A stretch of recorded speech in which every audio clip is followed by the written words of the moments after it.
Hello दोस्तों, विवेचना में आपका स्वागत है। कोरोना वायरस के नए वेरिएंट ओमिक्रॉन का खौफ दिन पर दिन बढ़ता जा रहा है। अंतर्राष्ट्रीय उड़ानों पर पाबंदी और यात्रा प्रतिबंधों के जरिए इस वेरिएंट को फैलने से रोकने के भी प्रयास हो रहे हैं। फिर भी उन देशों की लिस्ट बढ़ती जा रही है जहां ओमिक्रॉन से संक्रमित मरीज मिल रहे हैं।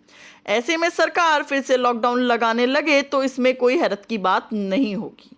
भारत ने कोरोना की पहली लहर में ही मार्च 2020 में दुनिया का सबसे कठोर लॉकडाउन लगाया था। तो क्या ओमिक्रॉन को रोकने के लिए फिर से भारत सरकार लॉकडाउन लगाने का ऐलान कर सकती है?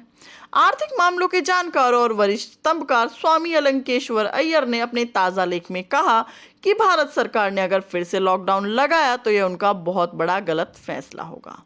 उन्होंने अंतर्राष्ट्रीय मुद्रा कोष में भारत के कार्यकारी निदेशक सुरजीत भल्ला के हवाले से कहा कि लॉकडाउन के नकारात्मक परिणाम ज्यादा देखे गए बजाय सकारात्मक नतीजों के। अगर फिर से लॉकडाउन लगाया गया तो देश में गरीबी बढ़ सकती है। स्वामी अलंकेश्वर का कहना है कि कोरोना वायरस बहुत घातक है, इसमें कोई शक नहीं, क्योंकि कोविड-19 महामारी में दुनिया भर से लाखों लोगों की मौत हुई, लेकिन सारी मौतें बीमारी के कारण नहीं हुई बल्कि स्वास्थ्य व्यवस्था के चरमरा जाने के कारण भी बड़ी संख्या में मरीजों को इलाज नहीं मिल सका और उन्होंने दम तोड़ दिया। वहीं सबसे ज्यादा मौतें 70 वर्ष से ज्यादा की उम्र के लोगों की हुई। स्टैनफोर्ड के जॉन के ने वैश्विक आंकड़ों का आकलन के आधार पर कहा कि 70 वर्ष से कम उम्र के कोविड मरीजों की मौत की दर महज 0.5% है। स्पष्ट है कि कोरोना वायरस बुजुर्गों और गंभीर बीमारियों से पीड़ित लोगों के लिए जानलेवा बनता है, यानी यह दुनिया भर की संपूर्ण आबादी की समस्या नहीं है। वो पूछते हैं तो क्या फिर बुजुर्गों और बीमारी की मौत को रोकने के लिए पूर्ण व्यवस्था का पहिया रोकने का क्या मतलब बनता है? देश के इस प्रतिष्ठित स्तंभकार का कहना है कि 16 वर्ष से कम उम्र के कोविड मरीजों में बहुत कम मौत हुई, फिर भी स्कूल बंद कर दिए गए। इस दौरान अमीरों ने तो अपने बच्चों को ऑनलाइन ट्यूशन की सुविधा दिलवा दी, लेकिन गांवों में गरीब माता पिता के बच्चे 500 दिन से भी ज्यादा दिन तक शिक्षा से वंचित रह गए। उनमें कई अशिक्षित रह जाएंगे। उन्होंने विभिन्न स्टडी डेटा के हवाले से कहा कि भारत में संभवतः 20 करोड़ लोग लॉकडाउन की वजह से गरीबी की चपेट में चले गए।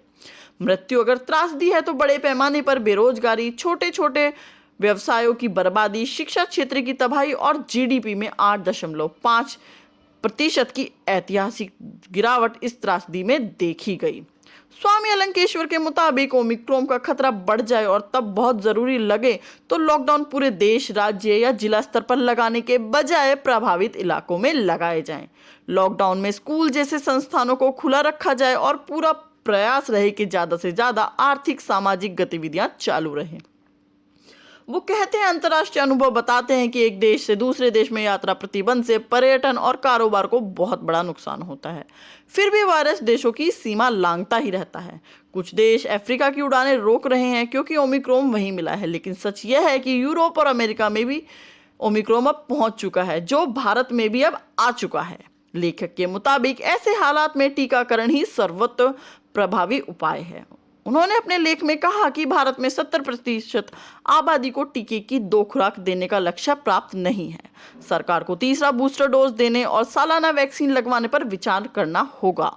संभव है कि एक व्यक्ति को कभी किसी ब्रांड की तो कभी दूसरे ब्रांड की वैक्सीन लगाना ज्यादा प्रभावकारी सिद्ध हो। HIV के खिलाफ वैक्सीन कॉकटेल काफी कारगर साबित हो चुका है। उनका कहना है कि आखिरकार भविष्य में कोरोना वायरस के और कितने वेरिएंट्स आएंगे और कितने खतरनाक होंगे इसका अंदाजा कैसे लगाया जा सकता है।